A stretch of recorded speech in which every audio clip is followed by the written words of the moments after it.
field goals that led to this win. Ben, I think what we're talking about here is adjustments within the game. The Eagles doing it at a championship level, just like they carry themselves in most things here. Where did you see the adjustment, or was it just looking in the mirror, looking at the guy and saying, we're the darn Eagles, let's go score some points? Yeah, at halftime of this game, Jalen Hurts probably went in, had a banana, had a protein waffle or something, said, I gotta take this game over in the second half, right? To your point, a day where Saquon kind of pedestrian, not necessarily what we expect from him, right? If you're Jalen Hurts, go take the game over. That's what we've been looking for him to see after the first 2 weeks, right? Kind of start for Jalen Hurts, right? No turnovers, not a lot of touchdowns, high completion percentage. But today in that second half, concerted effort, get the ball in the air, get the ball in his hands, let him make the plays, and they surely did that. I mean, being down 26-7 in the third quarter, and the Philadelphia Eagles, defending Super Bowl champions, there was an announcer who said, some teams, they don't win all that interestingly. The Buffalo Bills do, when they were on that call.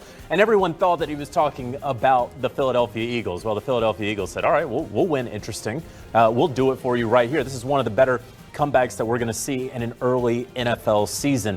What I look at especially is, to your point, Jalen Hurts taking over, because we have talked for the first 2 weeks. Jalen Hurts does not care how he wins. He doesn't. He just wants to win. He doesn't care. When Chris Jones is like, oh, you barely have 100 yards. He's like, we're winning the game. Yeah. It doesn't matter. And then if you take Jalen Hurts' second half here, just really remarkable stuff there. Second largest comeback win at home in Eagles franchise history, down 19 in this one, but not out. A win in the end for the Eagles, who improved to an undefeated 3-0. A look at Jalen Hurts on a specific time against a specific team. Sundays against the Rams. It's 20 points here in the second half, 17-24. We had questions of when this passing game would come to life. Well, there's your answer. A win at home, 5-3. All right, let's dive in, because we thought, week 3, we're starting to paint comprehensive pictures of who these teams are and what we expect from them in certain moments. Yep. I wanted to see what the Packers would bring on the road with them. What do you chalk up 13-10 to, JJ? So, first of all, I think that we have to give credit where credit is due. The Cleveland Browns and that defense, we have been talking about it through the first 2 weeks of the season. This is I don't know if I want to throw around the word elite, a very, very good defense who looked like it was going to get squandered again because of ineptitude on offense, because of a lack of talent on offense, because they have not been able to figure out the quarterback position in Cleveland ever.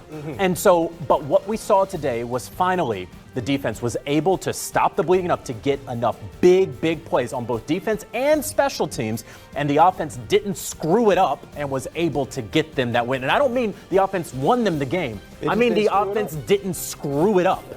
That's winning football sometimes. That's all you need, right? That's winning football. I can tell you this much about the Cleveland Browns. I don't know exactly what the entire season will detail for them, but they're the wrong sparring partner you want to spar with.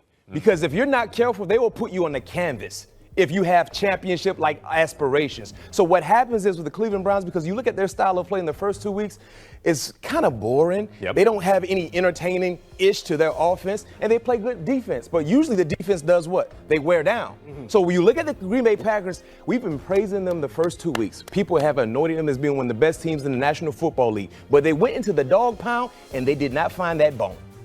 And that has been the calling card for the Cleveland Browns. Think about it. Because Cleveland should have won in week 1 against the Cincinnati Bengals. And then the defense wore down against the Baltimore Ravens. Yeah, 0-2 despite allowing 383 total yards through 2 weeks. To your point, this defense has been bowing up. Finally, they get enough to complement them in a winning effort. Ben, when the Green Bay Packers turn on the tape here and they look at where they went wrong, where did they maybe leave points out there today? BMAC, I think you just hit it, right? In the NFL, the margin for error is so small, right? So at the end of the day, the ball is the most important thing in this league. And if you're Jordan Love, you're this Packers offense there at the end of the game, take care of this ball, right? Yeah.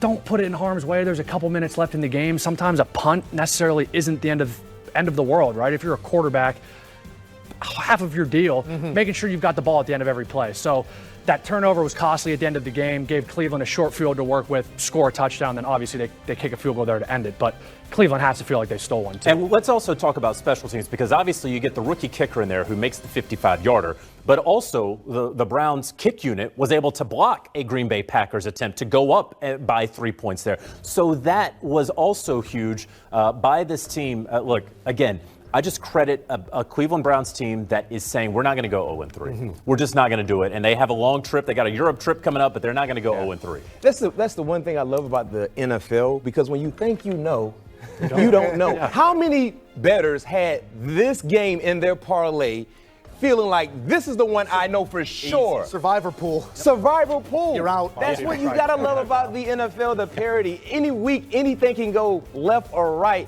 And that's why you got to watch the game. The game has to be played regardless of all the analytics and what this person is saying about that person. You have to watch the game. And you got to protect that pill. Worth millions? The ball is worth millions. Let's take a look at some numbers coming off of this one. Jordan Love was doing just that. Consecutive games without an INT. Love has his 9-game streak snapped at an inopportune locker room with a little bit more juice than they took to the road on. What do you take away from this performance? This was a much-needed win, especially in terms of defensive effort. What we witnessed with the Pittsburgh Steelers the first 2 weeks was horrendous in terms of getting significant stops and, most importantly, being better against the run. Remember what the Jets did week 1. They ran the football up and down against the Pittsburgh Steelers. The same was said with Kenneth Walker and the Seattle Seahawks just last week. So when you look at their effort defensively, especially against the Patriots running game, they did a better job, not to mention forcing turnovers. We saw 5 turnovers forced by the Pittsburgh Steelers, 2 in which happened in the red zone. If you want to learn the best way to lose a ball game, create turnovers. Have turnovers in the red zone. That will put you in a position to lose. And that was the telling sign for me in terms of the Pittsburgh Steelers walking out of Gillette Stadium with a win. Ben, you got a young quarterback there in Drake May. It's an offense that couldn't find their flow, couldn't possess the football on that side of the ledger in this one. What is the coaching point coming off of this one? You still have a quarterback trying to figure out what he's seeing. Yeah, when you look at this New England Patriots offense, I think the biggest thing for them today is they shot themselves in the foot too many times, right? 5 turnovers, couple fumbles. Drake May tipped ball down there, near the goal line. They got intercepted before half. But if you're the Patriots, staff, offensive coordinator, head coach, you've got to like the way Drake May started the season. Much improved from last year.